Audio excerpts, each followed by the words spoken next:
Hello दोस्तों, Madhusudan classes पे आपका हार्दिक स्वागत है और मैं हूं आपके साथ राहुल। जैसा कि आप सभी को मालूम है, हमारी यूपीएससी के लिए रैंक की इस लड़ाई में हम आपके साथ में कदम से कदम मिला के चल रहे हैं। तो आप भी हमारे कदम से कदम मिला के सपोर्ट समर्थन कीजिए और चैनल में जो वीडियो हो उनको ज़्यादा से सब्सक्राइब कीजिए। देखो, आज बात करेंगे। हमने आपको पता है कि मूल अधिकार का भाग नंबर 1 की स्टडी की है और भाग नंबर 1 यदि आपने नहीं देखा है तो हमारी प्ले लिस्ट में जाके आप भाग नंबर 1 दीजिए। आज जो हम बात करेंगे, आज संविधान में हम भाग नंबर 2 को पढ़ने वाले हैं। किसको? भाग नंबर 2 को, अर्थात हमारे मूल अधिकार का जो भाग नंबर 2 है, हम उसकी आज स्टडी करने वाले हैं। तो मूल अधिकार का हमारा जो महत्वपूर्ण क्लास है, आज की सेकेंड क्लास की हम बात करेंगे, जिसे बोलते हैं पार्ट 2। देखो, जो सेकेंड क्लास है, हमें पता है कि फर्स्ट भाग में जो हमारी क्लास फर्स्ट हुई थी उसमें हमने देखा था कि मूल अधिकार क्या होते हैं, मूल अधिकार किसके लिए प्रदान किए जाते हैं और मूल अधिकार को प्रदान करते समय हमें कौन कौन सी विशेष बातों को ध्यान रखना होता है। साथ में हमने देखा था कि मूल अधिकार मूल क्यों होते हैं और उसके अलावा हमने आर्टिकल नंबर 14 से लेकर 19 तक की डिटेल स्टडी की थी। तो आज की क्लास में हम आर्टिकल नंबर 20 का अध्ययन करेंगे। कौन से का करेंगे? 20 का अध्ययन करेंगे, जो मूल अधिकार का है। देखो, ध्यान रखना, मैं आपको एक रिवीजन करवा देता हूं कि हमने आर्टिकल 12 से स्टार्टिंग की थी। 12 में हमने पढ़ा था राज्य की परिभाषा, और आप जानते हो कि राज्य की परिभाषा संबंधित जो क्वेश्चन है वो एग्जाम में आता है। जैसा कि आप जानते हो कि 7 तारीख का पैट का जो सेकंड शिफ्ट थी उसमें सिंपल पूछा गया था कि राज्य की परिभाषा किस आर्टिकल में लिखी गई है, तो आर्टिकल नंबर 12 में है। आगे आगे बात करते हैं। तो अब हम बात करते हैं आर्टिकल नंबर 13 में। बोलते हैं कि मूल अधिकार को कम करने वाला किसी भी प्रकार का कोई कानून नहीं बनाया जाएगा, अर्थात मूल अधिकार का ये रक्षक कवच है। ठीक है, ये रक्षा करने वाला था। आगे हमने आर्टिकल 14 पढ़ा था, समानता का अधिकार, कि कानून के समक्ष समानता और कानून का समान संरक्षण की बात की गई थी। आर्टिकल 15 पढ़ा था कि केवल लिंग, जाति, जन्म स्थान के आधार पर किसी के साथ कोई भेदभाव नहीं किया जाएगा, ये आर्टिकल 15 में पढ़ा था। 16 में पढ़ा था कि सरकारी नौकरियों में सभी को समान अवसर दिए जाएंगे, किसी को किसी जाति के कारण, धर्म के कारण, लिंग के कारण, रंग भेद के कारण अयोग्य नहीं किया जाएगा। और 17 में आप जानते हो हमने पढ़ा था जिसे बोलते हैं अस्पृश्यता, अनटचेबिलिटी इज ए क्राइम। अस्पृश्यता एक अपराध है, अस्पृश्यता से हमें दूर रहना चाहिए। आगे आर्टिकल 18 में पढ़ा था हमने उपाधियों का अंत होता है, और आर्टिकल 19 में हमने 6 प्रकार की स्वतंत्रता पढ़ी थी। तो आज जो हमारी क्लास स्टार्ट होने वाली है, आज की क्लास में हमारे आर्टिकल 20 से हम स्टार्टिंग करने वाले हैं। कौन से आर्टिकल से? 20 से, जिसे कहते हैं कि अपराधों के बारे में संरक्षण। यह अनुच्छेद अपराध और दंड से संरक्षित है। देखो ध्यान से, यह किया गया है कि अपराधों से संरक्षण, अपराधों के बारे में दंड से संरक्षण। मतलब यदि कोई व्यक्ति अपराधी बन चुका है, यदि मैंने शब्द किया है कि अपराधों से संरक्षण नहीं है, अपराधों के बारे में दंड से संरक्षण दिया गया है, तो यदि कोई व्यक्ति अपराधी हो चुका है, यह सिद्ध हो चुका है कि भाई तुम अपराधी हो, यह बात सिद्ध हो चुकी है। जब भी शब्द आता है अपराधी, तो इसका मतलब सरकार ने, कानून ने यह सिद्ध कर दिया है कि तुम अपराधी हो, और अपराधी होने के कारण आपके पास कौन कौन से अधिकार है, कौन कौन से संरक्षण है। देखो, यदि आपने किसी कानून का कोई उल्लंघन किया है, यदि आपने किसी कानून का उल्लंघन किया है, तो आपको उसी कानून के अनुसार सजा मिलनी चाहिए जो कानून प्रेजेंट टाइम में था जब आपने उसका उल्लंघन किया था। अब आप बाद में कुछ भी कानून बनाओ, उसके अनुसार आपको सजा नहीं मिलेगी।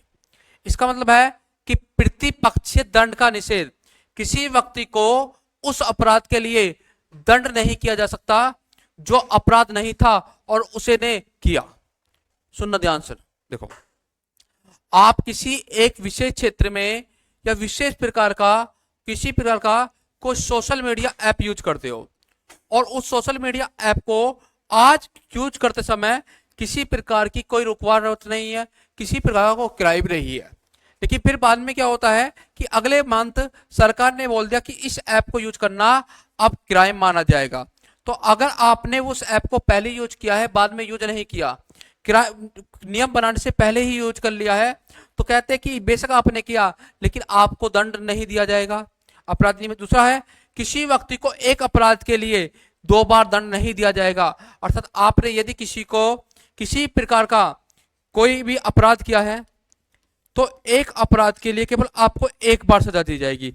और ये सभी के सभी नियमों में लागू होता है, लेकिन समझना चाहिए कि जो आधिकारिक रैंक होती है, जो प्रशासनिक मैटर होता है, उसमें ये संरक्षण नहीं प्राप्त होता। अगला है कि किसी व्यक्ति को खुद के खिलाफ गवाही देने के लिए मजबूर नहीं किया जाएगा कि भाई तू गवाह दे। अब तो वो अपराध सिद्ध हो चुका है, कोई दिक्कत ही नहीं है। तो समझ लेना आप कि अपराधों से संरक्षण की बात की गई है। अपराधों से संरक्षण, यदि कोई व्यक्ति अपराधी हो चुका है तो उसे कौन कौन संरक्षण है। आगे बात देखो, क्या इसमें कहा गया था कि अपराधों के बारे में दोष सिद्धि से संरक्षण,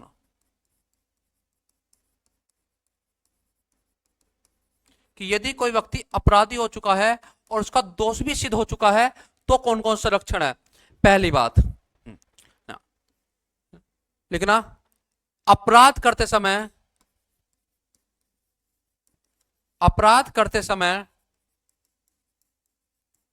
बने कानून के अनुसार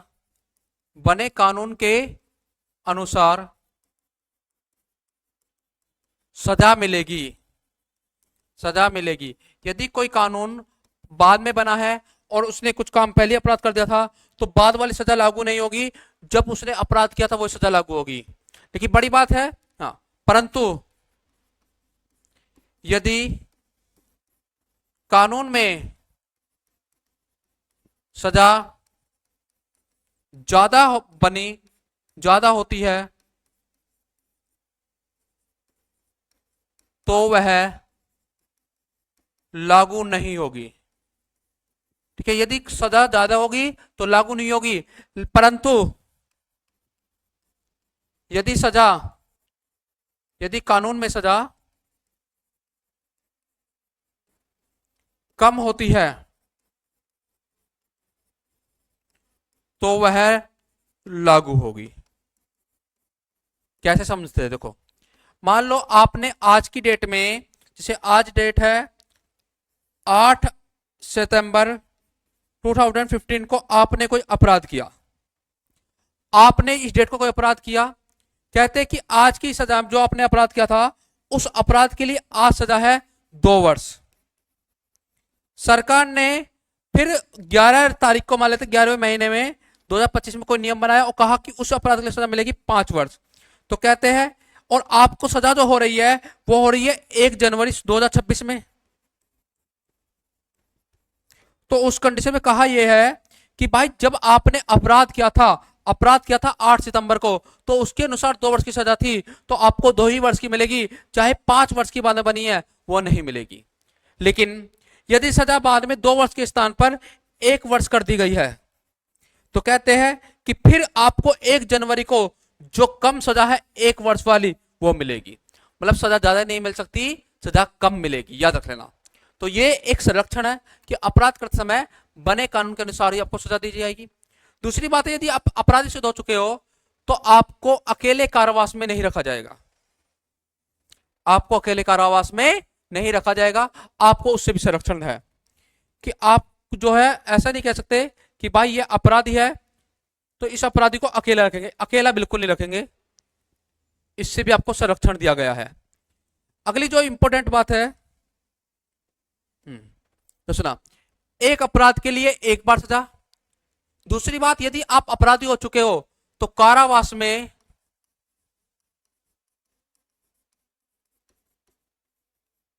एकल बंद होने के खिलाफ आपको अकेले बंद नहीं रखा जाएगा, मानते कि आपने गलती करी है। दूसरी बात, दोहरे दंड से समाधान, देखो दोहरा दंड भी नहीं दिया जाएगा। यदि आपने कोई भी कानून का उल्लंघन किया है, यदि 1 बार किया है तो केवल आपको 1 बार सजा दी जाएगी।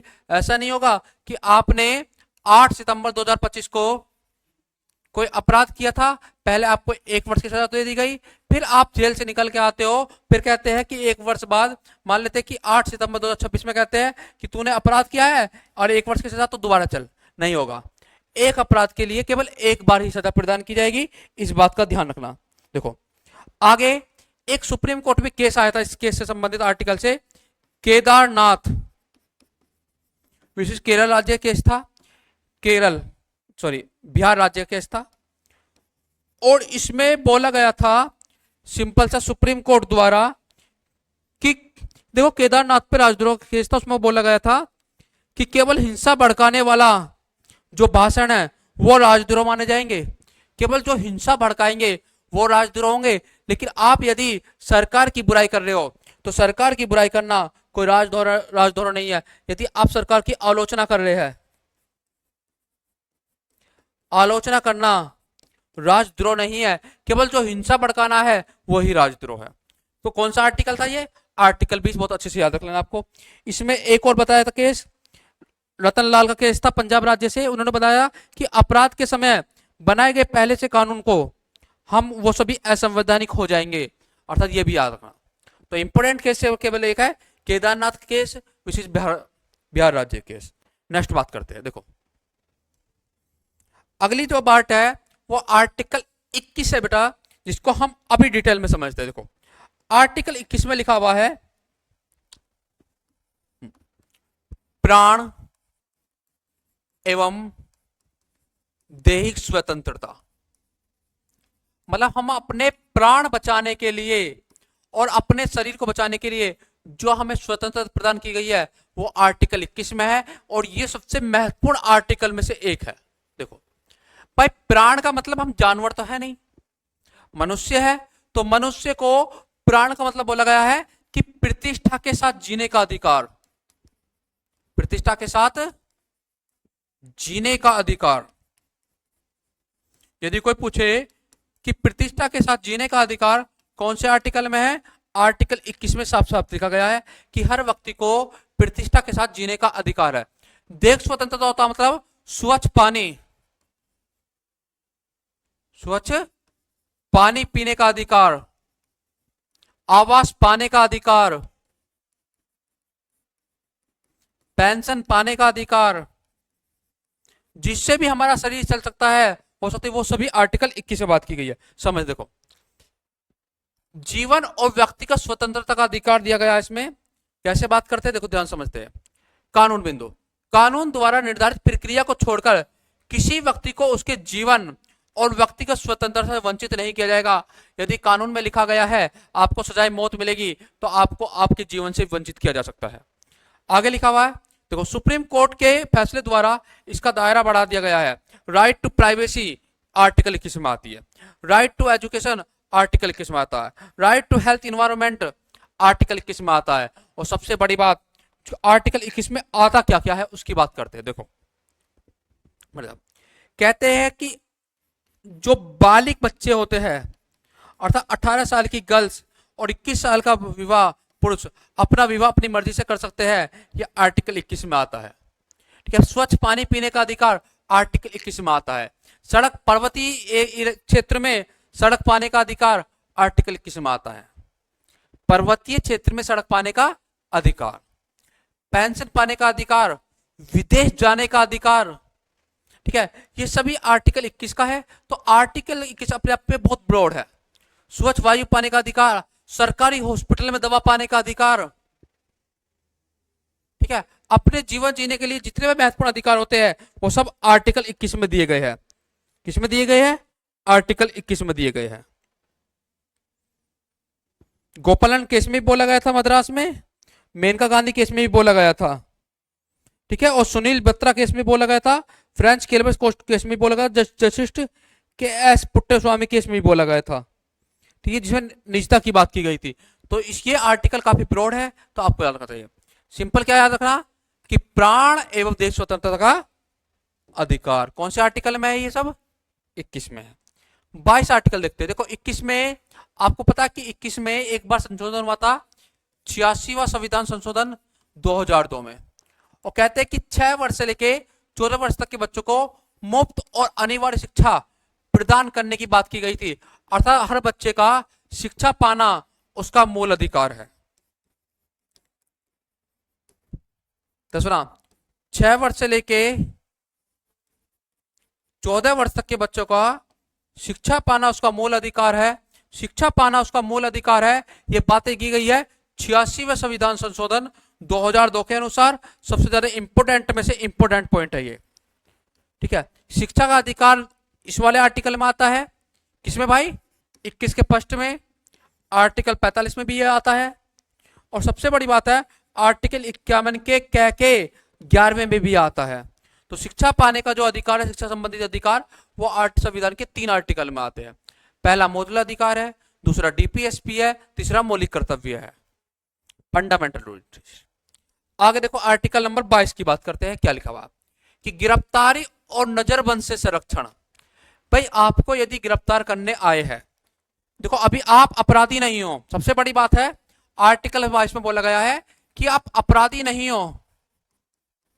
आपको अपराधी नहीं मतलब अपराध आप पे सिद्ध नहीं हुआ है, और सिद्ध नहीं हुआ तो पहले आप मुझे गिरफ्तार करने आए हो तो पहले मुझे अपनी गिरफ्तारी का कारण बताओ, ठीक है। कोई भी व्यक्ति गिरफ्तार व्यक्ति को उसकी गिरफ्तारी का कारण बताया जाएगा। अगर गिरफ्तारी के कारण आपने मुझे बता दिया है, आप मुझे थाने लेके गए हो, तो 24 घंटे के सामने मजिस्ट्रेट के सामने पेश करो, ताकि मजिस्ट्रेट ये देख सके कि मेरी गलती है या नहीं है। तो 24 घंटे के भीतर मजिस्ट्रेट के सामने पेश किया जाएगा, बिना न्याय के आदेश के 24 घंटे से अधिक नहीं रखा जाएगा। निवारक, देखो आप ध्यान सुनो बेटा, सपोज करो आपने कोई अपराध किया है, तो अपराध किया है ये बात सही है, आपने अपराध किया है, लेकिन अपराध करते समय एक बात ध्यान से कि आपको गिरफ्तारी का कारण बताया जाएगा, आपको हथकड़ी से संरक्षण दिया जाएगा। आप पे हथकड़ी तभी लगाई जाएगी कि जब आप अपराधी सिद्ध हो चुके हो, जब आप अपराधी नहीं हो तो हथकड़ी भी नहीं लगाई जाएगी। अगला वाली बात है बेटा कि कभी कभी, देखो ध्यान सुनना, मैं इसे डिटेल में बताता हूं, समझना। देखो इसे बोलते हैं, यहां चलते हैं आर्टिकल नंबर 22, गिरफ्तारी व निवारक कानून।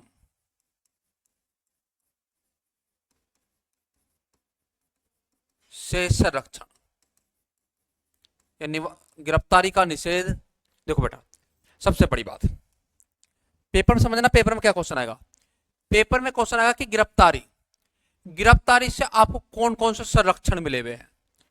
पहली बात देखो, यदि आपने कोई अपराध किया है तो पहले तो आपको उस अपराध का कारण बताना होगा कि हमने अपराध कौन सा किया है। दूसरी बात, आपको मजिस्ट्रेट के सामने पेश होना होगा, बताओ भैया कि हमने अपराध किया, तो मजिस्ट्रेट हमें बताएगा कि हम अपराधी हैं या नहीं है। तीसरी बात, आप जब तक हम अपराधी साबित नहीं हो सकते, आप हथकड़ी नहीं लगा सकते, हथकड़ी नहीं लगा सकते। हथकड़ी तक कभी तभी लगाओगे जब अपराधी हो चुका होगा। निवारक कानून क्या होता है बेटा, निवारक कानून का मतलब है कि आपने अपराध किया ही नहीं है, आपने अपराध किया ही नहीं है, अपराध करने से पहले ही आपको गिरफ्तार कर ले जाए कि आप कहीं अपराध ना कर दो, वही होता है निवारक कानून, कि आपको अपराध करने से रोकना है। सपोज करो सरकार को ये शंका होती है कि ये एक्स नाम का व्यक्ति यहां पर जाएगा तो यहां पर जाके स्पीच देगा तो इसके वहां होने से दंगे भड़क सकते हैं, तो ऐसे व्यक्ति को सरकार जो है नजरबंद कर सकती है या गिरफ्तार करके जेल में भी रख सकती है। लेकिन ऐसा करने के लिए कम से कम देखो ऐसे जो कानून होते हैं उनमें से एक कानून चलता है बड़ा फेमस है, एनएसए, जिसे बोलते हैं रासुका। क्या बोलते हैं, राष्ट्रीय सिक्योरिटी एक्ट, रासुका के अनुसार कार्रवाई की जाती है। जिसे लगता है कि यह व्यक्ति बाहर रहेगा तो ऐसे व्यक्ति की नॉर्मली अदालतों में कार्रवाई नहीं की जाती, अदालत में नहीं जाते। ये कहते हैं कि यदि 3 महीने तक इन्हें रखता है, नजरबंद रखा जा सकता है, और 3 महीने बाद जो हाईकोर्ट की कमेटी बनाई जाती है और उस कमेटी की सिफारिश पर 6-6 महीने के लिए उनका टाइम पीरियड बढ़ाया जाता है। तो रासुका की कार्रवाई आर्टिकल नंबर 22 में है, जो कि बहुत ज्यादा इंपोर्टेंट है, गिरफ्तारी उसे संरक्षण। देखो एडीएम जबलपुर ऑर्थोडॉक्स का केस था बेटा, ये कहा गया था कि आर्टिकल 31 को निलंबित भी नहीं किया जा सकता, आर्टिकल 22 को निलंबित भी नहीं किया जा सकता। आगे बात करते हैं। देखो ये क्या है कि मानव तस्करी और जबरन मजदूरी का निषेध, मतलब किसी व्यक्ति को बेचा नहीं जाएगा, बेचा नहीं जाएगा, अर्थात वस्तुओं की तरह आप स्त्री या बच्चों का क्रय विक्रय नहीं करेंगे, बच्चों का क्रय विक्रय नहीं करेंगे, बिल्कुल नहीं करेंगे। दूसरी बात है कि आप जबरन किसी से बेकार नहीं कराएंगे। इसमें मानव तस्करी, बंधुआ मजदूरी, जबरन श्रम पर पूर्ण प्रतिबंध लगाया गया है। यदि किसी को काम पर मजबूर किया जाता है तो वह कानूनी अपराध हो सकता है कि आप बिना पैसे दिए किसी से नहीं कराओगे। प्राचीन समय में आपको पता है साहूकार करते थे, गिरफ्तारी से संरक्षण। आर्टिकल 24 बहुत इंपोर्टेंट है, बलात् श्रम का निवेश। बलात् मतलब कि बाल श्रम का मतलब है कि 14 वर्ष से कम आयु के बच्चों को खतरनाक फैक्ट्री कार्यों और हानिकारक कार्यों में नहीं लगाया जा सकता। यह भी एक अपराध है यदि आप 14 वर्ष से बच्चे को खतरनाक कार्यों में लगाते हो। नॉर्मल कार्यों को मना नहीं कर रहे बेटा, नॉर्मल कार्यों को मना नहीं कर रहे, लेकिन खतरनाक कार्यों में नहीं लगा सकते। आगे देखते हैं आर्टिकल 25, धार्मिक स्वतंत्रता का अधिकार है बेटा, जिसमें बोलते हैं कि हर व्यक्ति को किसी भी धर्म को मानने, उनका पालन करने और प्रचार करने की स्वतंत्रता प्रदान की गई है। देखो आप किसी भी धर्म को मानो, वो आपका मूल अधिकार है। आप किसी भी धर्म को मानो, किसी भी देवता को मानो, आप चाहो तो शिव जी की पूजा करो, आप चाहो तो कृष्ण जी की पूजा करो, वो आपका मूल अधिकार है। आप किसी भी धर्म को मानो, आप शैव संप्रदाय को मानो, आप वैष्णव संप्रदाय को मानो, आप मस्जिद में जाओ, आप गिरजाघर में जाओ, आप गुरुद्वारे में जाओ, आप किसी भी बौद्ध स्थल में जाओ, आप किसी भी जैन स्थल में जाओ, लाओस स्थल में जाओ, यह आपका अधिकार है कि आप किसी भी धर्म को मान सकते हैं। हमारा संविधान देता है हमें कि भाई हम किसी भी धर्म को मान सकते हैं, आगे किसी धर्म का पालन कर सकते हैं। हम हिंदू धर्म का पालन करें, हम ईसाई का करें, कोई हमें ये नहीं कह सकता कि भाई तू क्यों कर रहा। हम हिंदू हो गए, हिंदू होकर यदि हम ईसाई धर्म का पालन भी कर सकते हैं, लेकिन यदि हमारी अंतर आत्मा की आवाज पर, क्योंकि इसमें लिखा गया है 25 में कि अंतकरण की आवाज पर,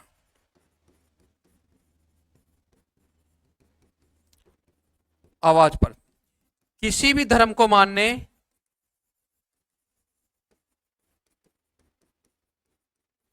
किसी भी धर्म को मानने, पालन करने व आचरण करने का हमें अधिकार दिया गया है। यह अधिकार हमें संविधान देता है कि हम किसी भी धर्म को माने उसका, लेकिन अंतकरण मतलब अंतर आत्मा की आवाज पे जोर जबरदस्ती नहीं। आप जोर जबरदस्ती नहीं कर सकते कि भाई किसी भी धर्म को मानो। हाँ, अगर हमारी अंतरात्मा बोल रही है कि इस धर्म को मानो, उसे हम मान सकते हैं, पालन कर सकते हैं और उस धर्म का आचरण कर सकते हैं, लेकिन अंतकरण की आवाज पर किसी की जोर जबरदस्ती में बिल्कुल नहीं करेंगे। ठीक है, जैसे सिख धर्म के व्यक्ति कृपाल लगते हैं तो अंतकरण की आवाज पे। आगे बोला गया 26 में कि धार्मिक शिक्षा की स्वतंत्रता। देखो बेटा, कुछ स्कूल होते हैं जैसे गुरुकुल होते हैं,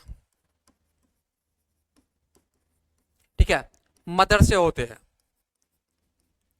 कहा गया है कि धार्मिक संप्रदाय अपनी धार्मिक संस्थाओं का प्रबंध कर सकता है, धार्मिक कार्यों का संचालन कर सकता है और संपत्ति का स्वामित्व रखता है। मतलब कोई भी धार्मिक संप्रदाय अपने लिए मंदिर बना सकता है, अपनी मस्जिद बना सकता है, गिरजा गुरुद्वारा बना सकता है, और बना ही नहीं सकता, केवल इनका मैनेजमेंट भी देख सकता है। ठीक है, और जो होने वाले कार्य है, जो संपत्ति है, जो पैसे है, सब देख सकता है।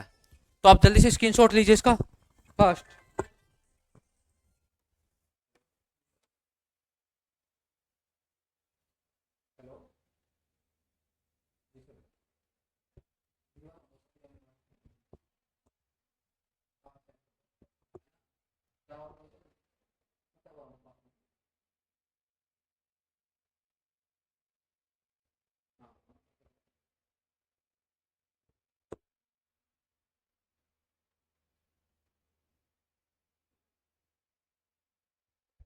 ठीक है, याद रखेंगे आपको, मंदिर मंदिर मदरसे सबका प्रबंध कर सकता है। आर्टिकल नंबर 27 देखते हैं, बहुत इंपॉर्टेंट आर्टिकल है 27 पर। देखो, कर से छूट कि धार्मिक मामलों में, कौन सा में, धार्मिक मामलों में, कि किसी नागरिक को किसी विशेष धर्म के प्रचार करने के लिए कर देने के लिए मजबूर नहीं किया जाएगा। यदि कोई व्यक्ति किसी भी धर्म का प्रचार कर रहा है तो उसको टैक्स देने के लिए बाध्य नहीं किया जाएगा। यह भी बहुत इंपॉर्टेंट आर्टिकल है। कौन सा आर्टिकल है ये? 27। 28 में क्या है कि धार्मिक शिक्षा और संस्थान, देखो जो शिक्षण संस्थान किसी सरकारी फंड से चलाए जा रहे हैं वहां धार्मिक शिक्षा नहीं दी जा सकती। सरकारी स्कूलों में धार्मिक शिक्षा नहीं दी जाएगी, लेकिन निजी शिक्षा संस्थानों में धार्मिक शिक्षा दी जा सकती है यदि उसकी स्थापना धार्मिक शिक्षा के लिए ही हुई है। यदि उसकी स्थापना धार्मिक शिक्षा के लिए हुई है तो धार्मिक शिक्षा दे सकते हैं, और धार्मिक शिक्षा के लिए यदि स्थापना नहीं हुई है तो धार्मिक शिक्षा बिल्कुल भी नहीं दे सकते। कहते हैं कि अल्पसंख्यक हितों का संरक्षण। देखो सबसे बड़ी बात तो डाउट ये होता संविधान में कि भाई यहां अल्पसंख्यक किसे कहा गया है। देखो एक बेटा धार्मिक अल्पसंख्यक होते हैं, लेकिन संविधान में भाषीय अल्पसंख्यकों की बात की गई है जिनकी भाषा कम है। कहते हैं कि किसी भी समुदाय को अपनी भाषा, लिपि और संस्कृति की रक्षा करने का अधिकार है। भाई मान लेते हैं कि देखो धर्म का मैटर तुम समझ के कि मुस्लिम व्यक्ति अल्पसंख्यक व्यक्ति को बोलते हैं, लेकिन यह अल्पसंख्यक केवल वही नहीं है कि जो मुस्लिम या सिख या ईसाई या जैन या बौद्ध है। यह अल्पसंख्यक वो भी है जिनकी भाषा बहुत ही कम लोग बोल पाते हैं। जिनकी भाषा कम लोग बोल पाते हैं वो भी धार्मिक अल्पसंख्यक व्यक्ति होते हैं। आगे देखते हैं तो आर्टिकल नंबर बात करते हैं 30 की कि अल्पसंख्यक शिक्षण संस्थानों का अधिकार। देखो जो अल्पसंख्यक लोग हैं वो अपनी धार्मिक और भाषीय अल्पसंख्यक अपने लिए शिक्षा संस्थानों की स्थापना कर सकते हैं और उनका प्रबंध कर सकते हैं। तो ध्यान रखना बेटा यहां भाषीय अल्पसंख्यक की बात भी की गई है।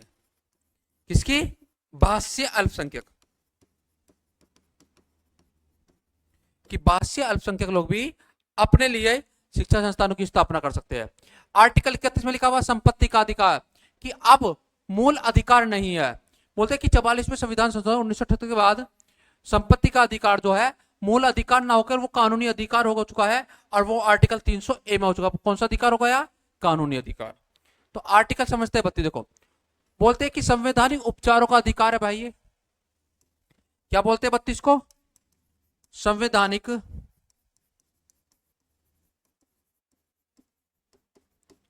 उपचारों का अधिकार कि कोई भी व्यक्ति होगा तो वो अपने अधिकारों की रक्षा करेगा। Doctor B.R. अम्बेडकर ने इसी आर्टिकल को संविधान की आत्मा कहा था। कई बार क्वेश्चन आता है कि संविधान की आत्मा कैसे बोलते हैं, कि यदि किसी भी व्यक्ति के मूल अधिकार का हनन होता है तो वो सुप्रीम कोर्ट या हाई कोर्ट जा सकता है। सुप्रीम कोर्ट जाने का अधिकार उसे आर्टिकल 32 देता है, और हाई कोर्ट जाने का अधिकार उसे आर्टिकल 226 देता है। और जब वो जाता है तो supreme court, high court writ जारी करते हैं, आदेश देते हैं कि भाई इस व्यक्ति का मूल अधिकार क्यों भंग किया गया। तो वो जो अधिकार है, जो वो रीट है, वो 5 प्रकार की रीट होती है।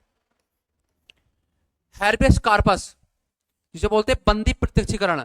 यदि किसी व्यक्ति को अवैध रूप से बंदी बना लिया गया होगा, किसी व्यक्ति को अवैध रूप से हिरासत में लिया होगा, उसे छुड़वाने के लिए जो high court supreme court writ जारी करते हैं उसी को बोलते हैं बंदी प्रत्यक्षीकरण। बड़े ध्यान से। एक होती है बेटा मैडबस। सरकारी अधिकारी अपना काम कर्तव्य निभाने के लिए, जो सरकारी अधिकारी है उनके कुछ कर्तव्य होते हैं। आपको पता है जब वो काम नहीं कर पाएंगे तो सुप्रीम कोर्ट या हाई कोर्ट हम जाएंगे, और सुप्रीम कोर्ट और हाई कोर्ट जब हम जाएंगे तो सुप्रीम कोर्ट और हाई कोर्ट उन्हें एक प्रकार की रीट जारी करेगा। क्या जारी करेगा? रीट। उसे बोल देंगे मैड्रेशन। आगा था प्रोहिबिशन। निचली अदालत को अधिकार से बाहर करने का कार्य है, कि निचली अदालत सिर्फ वही काम करे जो उसके अधिकार क्षेत्र में आता है, जो उसके अधिकार क्षेत्र में नहीं आता उस बिल्कुल ना करे। सेंट्योरी, उच्च न्यायालय द्वारा निचली अदालत के आदेश को रद्द करना। और क्वो वारंट, इसे बोलते हैं अधिकार पच्छा। क्या बोलते हैं? अधिकार पच्छा।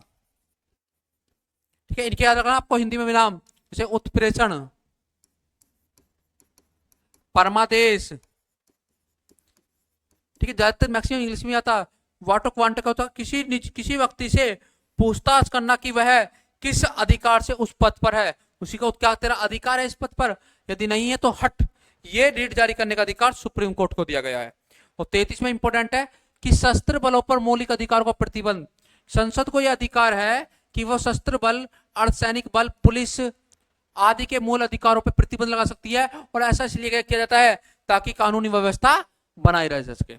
आपातकालीन परिस्थितियों में प्रतिबंध, कि यदि कहीं पर इमरजेंसी लगती है, तो देश में मार्शल लॉ लगाया जाता है, तब संसद मूल अधिकारों पर अस्थायी प्रतिबंध लगा सकती है, कुछ समय के लिए रिजेक्ट कर सकती है। आर्टिकल 35 बहुत इंपॉर्टेंट है कि मूल अधिकारों को लागू करने के लिए संसद की शक्ति, संसद को अधिकार है कि वह अनुच्छेद 16, 32, 33 और 34 से संबंधित ही कानून बनाए, उनसे अलावा कानून ना बनाए। तो अब मुझे आप बताओगे कुछ इंपॉर्टेंट, देखो इस पे लेते हैं हम कुछ इंपॉर्टेंट क्वेश्चंस, बड़े ध्यान से, इंपॉर्टेंट क्वेश्चंस।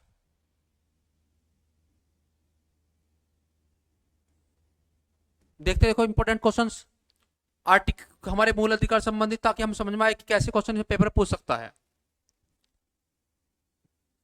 आप ध्यान से देखते रहिए, क्योंकि हमारे यहां पर क्या है, देखो रिपीट करते एक बार जी, क्वेश्चन लगाते हैं। देखो क्वेश्चन आया पहला, बड़ा इंपॉर्टेंट क्वेश्चन, बताइए कि भारतीय संविधान का कौन सा आर्टिकल नंबर 12 किससे संबंधित है। भाई देखो ये क्वेश्चन पैट में आ गया, और ये क्वेश्चन आपकी पीपीटी में है। बोलते कि भारतीय संविधान का आर्टिकल 12 है भैया राज्य की परिभाषा से, समानता का अधिकार आर्टिकल 14 से लेकर 18 तक है, मौलिक कर्तव्य आर्टिकल 51 है, नागरिकता का आर्टिकल 5 से लेकर 11 तक है। तो इसका आंसर क्या हो गया, राज्य की परिभाषा। क्वेश्चन नंबर 2, अनुच्छेद 12 के अंतर्गत राज्य शब्द में निम्नलिखित में कौन शामिल है। देखो मैंने बताया कि 12 में केंद्र सरकार भी है, राज्य सरकार भी है, स्थानीय निकाय भी है, तो उपयुक्त सभी शामिल है।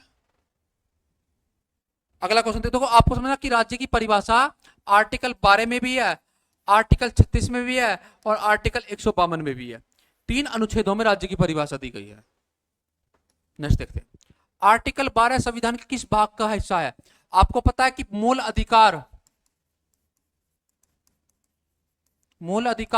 जो संविधान के भाग नंबर 3 में आते हैं, ठीक है, ये आर्टिकल 12 से लेकर 35 तक आते हैं, तो ये भाग नंबर 3 में है। नेक्स्ट, भारतीय संविधान का अनुच्छेद 13 किससे संबंधित है। 13 है भैया सुप्रीम कोर्ट की न्यायपूर्ण अवलोकन से। संसद जो है, तो संसद जो आती है वो आर्टिकल 79 में आती है। मूल अधिकार 12 से लेकर 35 तक है, ठीक है, और दंड संहिता तो ये आईपीसी सीआरपीसी में आता है, तो आर्टिकल 13 न्यायपूर्ण अवलोकन से है। आर्टिकल क्वेश्चन नंबर 5, संविधान के किस आर्टिकल में पाकिस्तान से आए भारतीयों के लिए, पाकिस्तान से आए प्रवासियों के लिए नागरिकता दी गई है। प्रवासी जो पाकिस्तान से आ रहे हैं, तो आर्टिकल नंबर 6 में दिया गया है। नेक्स्ट क्वेश्चन बताइए, न्यायिक पूर्ण अवलोकन की अवधारणा किस अनुच्छेद से संबंधित है। न्यायिक पूर्ण अवलोकन की यदि हमसे गलती हो गई तो दोबारा सुधार सकते हैं हम, आर्टिकल 13। हाँ, तो 32 में क्या है, संवैधानिक उपचारों का अधिकार, कि सुप्रीम कोर्ट रिट जारी कर सकता है। क्या जारी कर सकता है, रिट जारी कर सकता है, ये सुप्रीम कोर्ट से है। आर्टिकल 32 हाई कोर्ट से है, और 368 संविधान संशोधन से है। आप समझते हैं। नेक्स्ट देखिए, आर्टिकल 14 किससे संबंधित है। देखो उपाधियों का अंत आर्टिकल 18 में है, समानता 14 में है, धर्म स्वतंत्रता 25 में है, और संपत्ति जो है अब आर्टिकल 30A में है। तो बताइए अनुच्छेद 14 से क्या संबंधित है, समानता का अधिकार। क्वेश्चन नंबर 8 का आंसर दीजिए, अनुच्छेद 14 का मुख्य उद्देश्य क्या है। देखो बताइए, कहते हैं कि कानून के समक्ष समानता, केवल पुरुषों के लिए समानता, केवल महिलाओं के लिए, केवल वाले तो होंगे नहीं, केवल सरकारी कर्मचारियों के लिए नहीं, कानून के समक्ष समानता। क्वेश्चन नंबर 9 देखते हैं कि अनुच्छेद 14 किन नागरिकों को समान संरक्षण प्रदान करता है। केवल भारतीय नागरिकों को, केवल विदेशी नागरिकों को, सभी व्यक्तियों को, या सभी सरकारी कर्मचारियों। देखो सरकारी कर्मचारी तो है नहीं। आर्टिकल 14 समानता का संरक्षण है, ये सभी व्यक्तियों को देता है, और व्यक्तियों में कहते हैं कि कुछ कंपनियां भी शामिल होती है। सभी को कानून का समान संरक्षण मिला हुआ है। अनुच्छेद 15 किस आधार पर भेदभाव निषेध करता है। कहता है कि 15 कि रंग भेद के आधार पर, जाति के आधार पर, धर्म के आधार पर, वंश के आधार पर, जन्म स्थान के आधार पर कोई भेदभाव नहीं किया जाएगा। ठीक है, तो धर्म के आधार पे नहीं जाति लिंग तो उपयुक्त सभी हो गया। क्वेश्चन नंबर 11, आर्टिकल 15 के अंतर्गत किसे मूल विशेष प्रावधान बनाने का अधिकार है? किसको भैया? विशेष प्रावधान संसद ही बना सकती है, संसद को यह अधिकार दिया गया है। कौन सा आर्टिकल में? 13 में दिया गया कि संसद बना सकती है मूल अधिकार के लिए। निम्नलिखित में से कौन सा आर्टिकल 15 का अपवाद है? 15 में क्या है कि भेदभाव नहीं किया जाएगा, लेकिन अनुसूचित जाति के लिए आरक्षण, जी बात है, महिलाओं के लिए आरक्षण, सही बात है, बच्चों के लिए तो उपयुक्त सभी के लिए, ये सब सारे अपवाद है। क्वेश्चन नंबर 13, आर्टिकल 16 क्या है? देखो, सरकारी नौकरियों में निजी नौकरियों में समानता, बात क्लियर है। सरकारी नौकरियों में समान अवसर, ये बात सही है। विदेशी नौकरियों में समान अवसर, विदेश का तो मतलब ही नहीं है। सैनिक सेवा में समान अवसर नहीं भैया, कहते कि सभी को सरकारी नौकरियों में समान अवसर प्रदान किए जाएंगे। आर्टिकल 16 में कहते कि इस आर्टिकल के अंतर्गत SC ST और OBC के लिए सरकारी नौकरियों में आरक्षण की व्यवस्था की गई है। क्या आर्टिकल पूछा गया भाई? देखो देखो ध्यान रखना बेटा, कोई भेदभाव नहीं करेंगे, ये तो यहाँ है, लेकिन नौकरी का मैटर यहाँ है कि किसी को सरकारी नौकरी देते समय कोई भेदभाव नहीं किया जाएगा। तो आर्टिकल 16। क्वेश्चन नंबर 15, आर्टिकल 16 किसका संबंधित है बेटा? सभी व्यक्तियों को। नौकरी तो केवल भारतीय व्यक्ति को मिलेगी, सभी को नहीं मिलेगी, केवल भारतीय नागरिकों के लिए। 15 में। अगला बेटा, आर्टिकल 17, आप जानते हो कि बलात् श्रम का निषेध कौन सा आर्टिकल में है? 24 में। अस्पृश्यता कौन से में है? 17 में। समान नागरिक संहिता 44 में। धार्मिक 15। आर्टिकल 17 कौन सा पूछ रहा है? अस्पृश्यता। नेक्स्ट बेटा, अस्पृश्यता समाप्त करने के लिए 1955 में कौन सा अधिनियम बनाया गया था? इसे बोलते हैं नागरिकता अधिकार संरक्षण अधिनियम 1955। मानव अधिकार अलग है, बाल अधिकार अलग है, सामाजिक न्याय अधिकार अलग है। आर्टिकल 17 का उल्लंघन करने पर दंड किस कानून के तहत दिया जाता है? हाँ, नागरिकता अधिकार संरक्षण 1955। वेरी गुड, ऐसी आंसर देते हैं। चलो बेटा, इसे बताओ ध्यान से कि आर्टिकल 18 में क्या है। देखो, धार्मिक स्वतंत्रता कौन सा आर्टिकल में है? 25 से लेकर 28 तक। उपाधियों का अंत कौन से में है? 18। शिक्षा का कौन से में है? 21 कै। आर्टिकल 45, 51 कै का 11वां। संपत्ति का 300 में। पूछ कौन सा रहा है? 18। तो उपाधियों का अंत आ गया। क्वेश्चन नंबर 20 और इंपोर्टेंट क्वेश्चन, जिसका आंसर आप मुझे कमेंट बॉक्स में दोगे कि निम्न किस प्रकार की उपाधि संविधान के तहत मान्य है, ये आप मुझे सारी बताना। कल मैं आपका इसका टाइम वेट करूंगा, तो आप क्लास लेना ना भूलिए। थैंक यू, धन्यवाद, बने रहिए हमारे साथ।